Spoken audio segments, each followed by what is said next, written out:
Hello, everybody, and welcome back to another episode of Heavy Hitters. Today, we're going to be previewing some of the matchups from this Saturday at UFC 263. Today, I'm once again joined by my friends Christian Gardner and Tommy Rinaldi. How are you guys doing today? Well, great to be back. It's been a little bit since we've talked some UFC, but I'm glad to be back in the cage with you guys, talking about some of these great fights. And of course, we have to be here for the style bender. So very glad to be here with you, Joe. Yeah, I'm glad to be here too. This is a really good fight card that we have, and I'm excited to preview it with you guys. Yeah, I feel the exact same way. So, without further ado, let's jump right into it. So, it seems like lately every fight card has just been kind of insane, and I really appreciate it. So, starting off, we're going to start with Leon Edwards versus Nate Diaz. Now, personally, I feel like this is going to be a war because, it's Nate Diaz after all.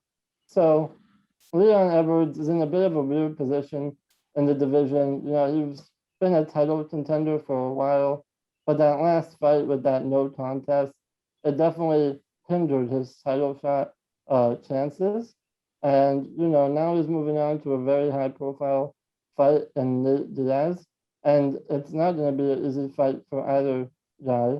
And Diaz, I feel like he could have taken an easier fight than Leon Edwards, but he chose this fight, and I think it really shows that he really wants to make a run for the title. So it's going to be a brawl, but what are the keys to the win for both guys? We'll start with you, Tommy. Like you said, Nate Diaz is very good, and so is Leon Edwards. I think Leon Edwards is a very complete fighter. He is very good striking, very good grappling. One of the best all-around fighters within the UFC, and like you said, he hasn't really had much notoriety, and which is why he's taking on this Nate Diaz fight. And Nate Diaz is an enigma because he has a gas tank unlike no other. His boxing is one of the most crisp within the UFC, and he's one of the best people off his back, which is what makes him such a tough matchup. But I think Leon Edwards, if he implements his plan, whatever that plan may be, I think he'll have a pretty easy job beating Nate Diaz. While Nate is very good at everything he does, I think Leon Edwards is elite at everything he does. And I think that's a separating factor. So it'll almost be in a similar vein of what happened with Masvidal versus Nate Diaz. While Nate Diaz is very good and he has a chin, doesn't really get knocked down much, he's gonna get beat pretty handedly, in my opinion. I still think it'll be a war, like you're saying, Joe, but I see this one going to Leon. Yeah, I think I'm with you, Tommy. I feel like these are two fighters kind of passing ships in the wind a little bit. How Nate Diaz kind of going towards the back end of his career. But for Leon Edwards, for him, like you said, Tommy, he's this elite all-around fighter, the shots that he can throw on his feet. And I think for him, it's going to be connecting, going back to your history of a kickboxer. I think he can connect with all those shots, with all those kicks and just like that. But for Nate Diaz, we know what he has as a boxer, what he can do with his jiu-jitsu. But I think if he gets in too close, he can get hurt that way. But at the same time, he has to be applying the pressure and dictating this fight, trying to get Leon on his back foot if he wants to come away with the win. Yeah, I agree with both of you. Edwards is an extremely technical fighter, and he excels in almost all areas of the fight.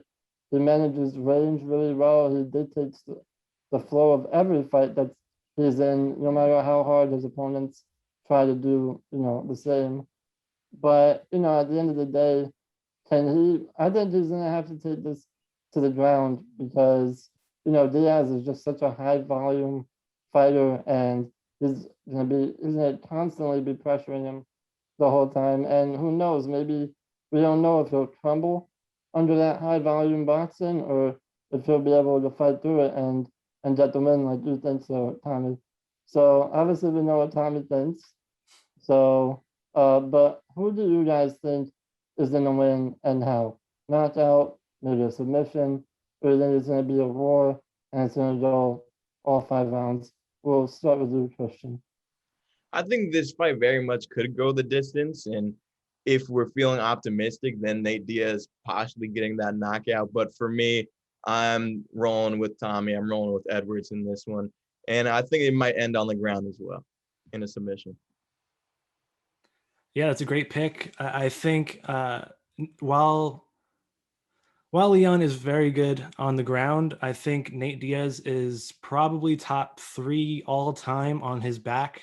When it comes to jiu-jitsu, he's very lethal on his back. If he wins, I actually do think it's by submission, but I more see this fight going as a TKO for Leon Edwards or a 5-round decision for Leon Edwards. I mean, I have to agree with both of you. As much as I love Nate Diaz, I just don't think this is going to be his night. I don't think it's a good fight for him. He's going to make it a war just because that's what Nate Diaz does. I think it's going to go the distance, but it's going to be pretty convincing. It's going to be a pretty convincing win for Leon Edwards, in my opinion.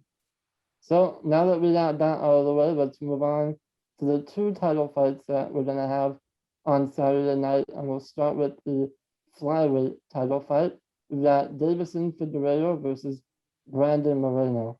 Now, this is the second time that they've fought, and the first fight was, I know I said that the Nate Diaz fight is going to be a war, but this one is really going to be a war.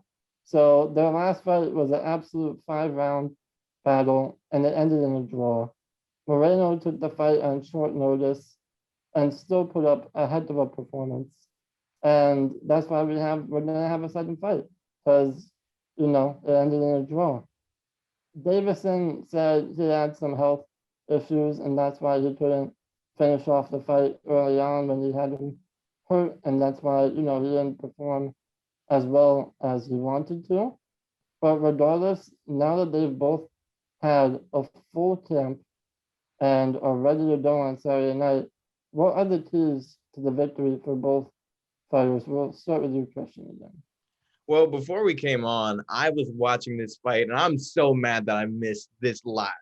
I mean, an absolute war, like you were saying, Joe, and the way that on short notice, Moreno was able to tee up on an actual champion like that. And also, we know kind of what Figueiredo can do on the ground, some of these fantastic submissions that he has in his memory bank, but he came right back with them and was able to get out of so many different takedown attempts. So I think for Moreno, if he can be at the same type of ferocity that he had that Saturday night, making sure that's going in the octagon at 263, man, I think he can be in a great, great place if he can continue to throw the way that he was. And Figueiredo, get that man down to the mat and show us what you can do down there as a wrestler. I think he is phenomenal, but he can also have some power in his hands. So I'm very excited for this fight. For both of these fighters, I think it can go either way, and I'm just excited to see what happens. You make some great points there, Christian. And like Joe said, this is going to be a war. It's going to be another one where you just see, I think the flyweights are some of the most interesting fighters within the UFC because it's almost like watching a fight in fast forward. They are so quick and so precise, so technical that anything could happen. They say you blink, you might miss a shot. You blink, you might miss 10 shots. And then all of a sudden there's a flurry that you didn't expect at all. And then someone's on the ground and it's amazing. But these two fighters are some of the best within the flyweight division. Deiveson Figueiredo has some of the biggest power I've seen within somebody this tiny. He's run through some very good competition within this division. Brandon Moreno also had a war with Brandon Royval, another very gritty, tough fighter, and he won that fight by TKO. So it's really interesting to see this type of matchup where they are pretty evenly matched in a lot of areas. I think the only place that there is an advantage is for Figueiredo in the power department. I think if he can land his shots and take his time to actually finish the fight and not just jump on top of him and hope for the best, because sometimes you get a crazy scramble where something gets reversed and then you're on the defensive instead of being on the offensive where you're in a winning position. So I think if Moreno could stick into the way that he's been going of just be ready for a war, be ready to take those hard punches from Figueiredo, see what's coming, I think it'll be another really fun bout for the night. Yeah, both of you guys made some really, really good points. I think Figueiredo is probably going to look for those close range exchanges because obviously that's where he had the most success in the first fight. But on the other hand, Moreno did an excellent job of countering a lot of the time on Figueiredo in that first fight. So for me, I think Moreno has a very good shot, obviously, of winning this fight. And I think if he can incorporate some leg kicks or a high kick, because we saw in that first fight, he did surprise him with a high kick at one point, and it just came out of nowhere. Figueiredo did not see it coming. So if he can do that a little more often, kind of mix it up a little bit, and not so much just fall into a trap, I'm gonna say almost, and just try to outbox Figueiredo, because like you said, Tommy, Figueiredo has insane power. He really does live up to that Diaz moniker that he has. I mean, all of his fights are super entertaining, and he has had such a quick rise to stardom, and he has been so dominant at the top. So we've talked about what they've got to do, but who's in the win? Who's going to be the flyweight champ at the end of the fight? Who's going to have their hand raised? We'll start with you, Tommy. What do you think? For me, it's tough to bet against Figueiredo. What I've seen from him in the past is something that's extraordinary within the flyweight division. His power and his ability to submit. A lot of his wins are by submission, despite having that power. If Moreno does win, it might be by submission. He has 10 submissions within his career. But I give this one to Figueiredo, most likely by TKO. There's some bad blood. He took offense to Moreno saying that he wasn't hurt during their first fight. And I think he's looking to headhunt for this one. So I think he'll take it. I'm going and still with you, Tommy. I think Figueiredo, what he can do, he's a champ for a reason. Even though Moreno surprised everyone in that first bout, I think that the pedigree is going to show in the second one. We're all on the same page so far. I mean, I think Figueiredo is going to come out with the win, and I think he might actually get the win by knockout. Like you said, he can land those hard punches, and he rocked them really bad in that first fight. But like you said, if he takes it slow, doesn't just rush in, he can easily finish the fight and Brendan Moreno. As much as I want Moreno to win, my brain is telling me, it's not gonna happen. And I really want to stay 3 for 3. The last few times I've been 3 for 3, so I want to keep that going. But anyway, stay up with you, man. I just got to get my picks up. That's exactly why we're saying the same thing. Fair enough. Watch that be that today. This time I'll probably go 0 for 3 now that you said that. But anyway, main event: Israel Adesanya versus Marvin Vettori for the middleweight title fight. We've only had 4 episodes of heavy hitters, and 3 of them have had Israel Adesanya now. So I absolutely love this guy. He's one of the most entertaining ever, in my opinion. Best nickname ever, but hands down. I don't think anyone can even compete. Agreed. Exactly. But he went up to light heavyweight, wanted a little bit of a challenge, and as much as it was a good fight, you can kind of see that he's not really ready for the light heavyweights. Jan showed that he's bigger and stronger, and kind of just took him to the ground and played the smart fight. And people may now know that Adesanya doesn't have that cloak of invincibility anymore. Now people see a slight flaw in his game, but he's coming back to middleweight and defending his title once again against Marvin Vettori, who they've already fought once, and it was a very close fight. So I'm excited personally to see what goes down on Saturday night. So what do you guys think each fighter has to do to get their hand raised? We'll start with you, Tommy. Like you said, Adesanya is the biggest superstar I think we have in the game right now. And I put that up there with Conor McGregor because of his short downfall of not being able to win since I believe 2018. on the championship level. I think that Adesanya is one of the best trash talkers while also being one of the best strikers we've ever seen within the UFC. And he's developed a lot of grappling defense because of that first Martin Vettori fight. Vettori is an insanely good grappler. 185 has some monsters, and Vettori really has only big wins against Jack Hermanson and Kevin Holland. And honestly, those are two very big wins and two very good opponents. But before that, you haven't really seen this big win for him. While Adesanya has beaten the best of the best within the division for the past few years, he's only been in the UFC for 3 years, and he's already defended the title a number of times. This kid's special. He is essentially Anderson Silva 2.0 when it comes to the way he strikes and the way he counter strikes. And I think that's something that's really important is his counter striking. He has the power no matter what, whether he's on his back foot. That's something that we saw against Robert Whittaker.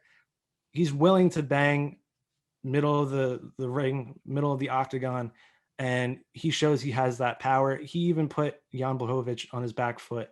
And going up a weight division, you don't really see that too often. But let's not talk down to Vettori. He is a very, very good fighter. Very good submission artist, very good grappler, an Italian wrestler. If he could get it to the ground again, I think we see some fun scrambles. I think he holds him down for maybe half a round, 2 rounds, something like that. But I think Adesanya will keep him at bay, keep him at distance.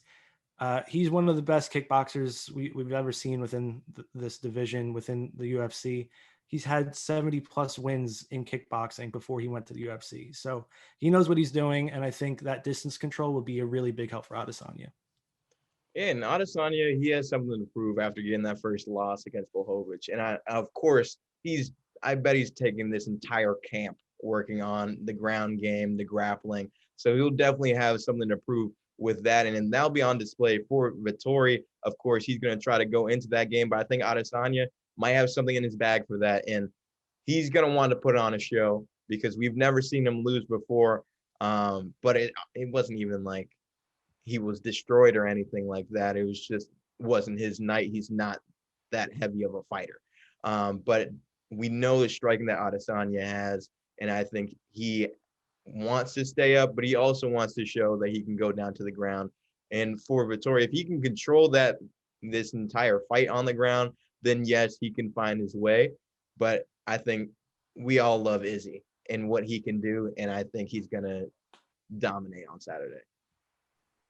Yeah, I like what you said, Christian, that he definitely has something to prove, even though a lot of people seem to think that, he hasn't really lost much, but, that would have been a big thing for him to move up and get the dub in light heavyweight and be a 2-division champ.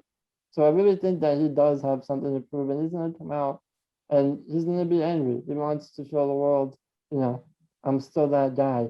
I am the face of the UFC. I'm unstoppable.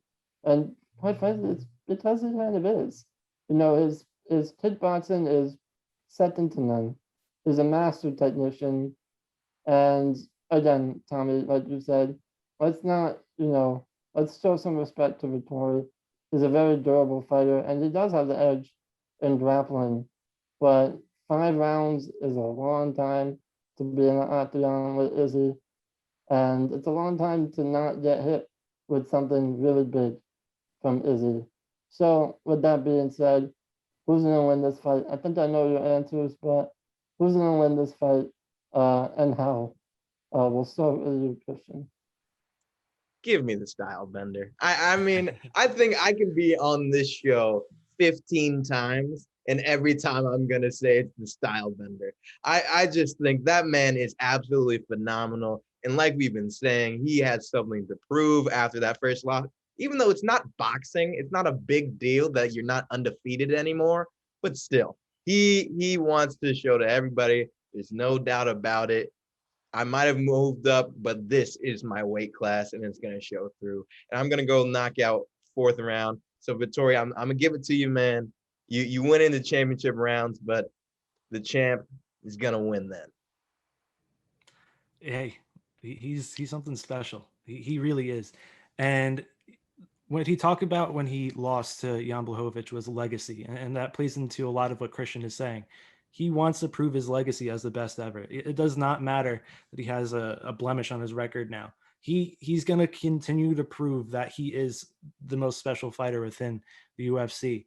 I think Vettori is very good, but we've seen Israel step it up against Yoel, against Whitaker, against Kevin Gastelum, all fantastic grapplers, and was not able to get the job done against Izzy.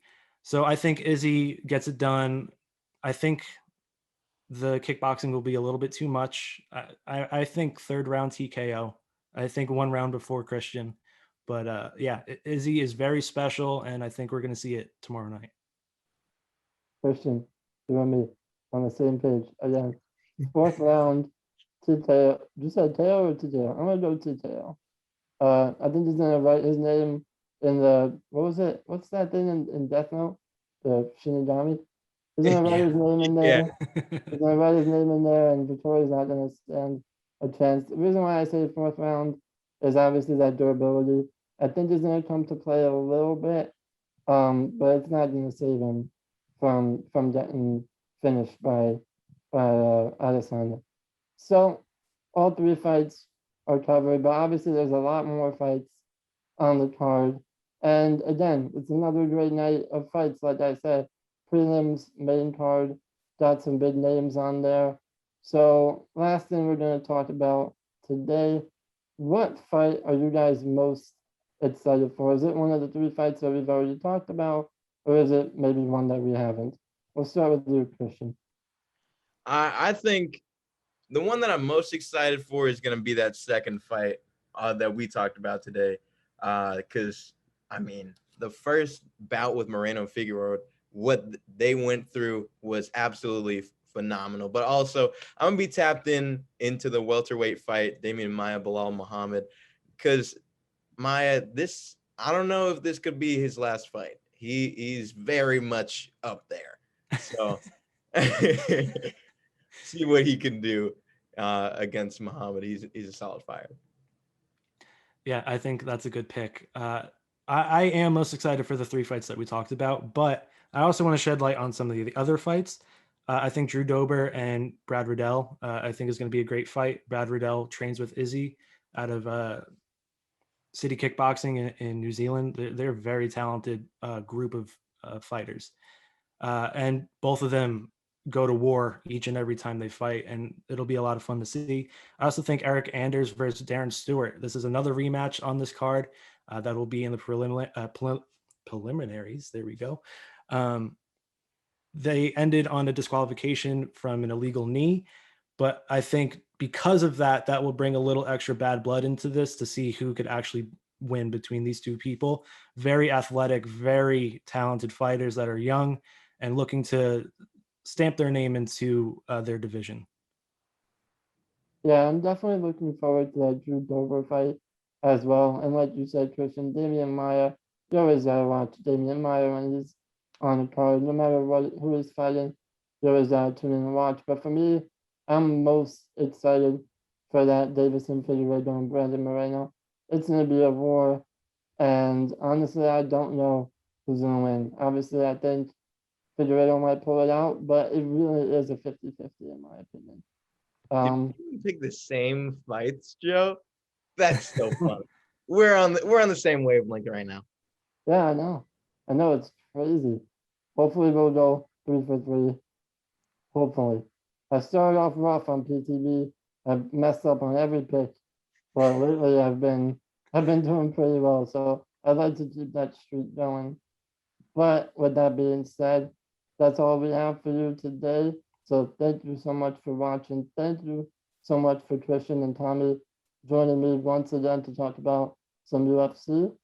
But until next time, stay safe, everyone.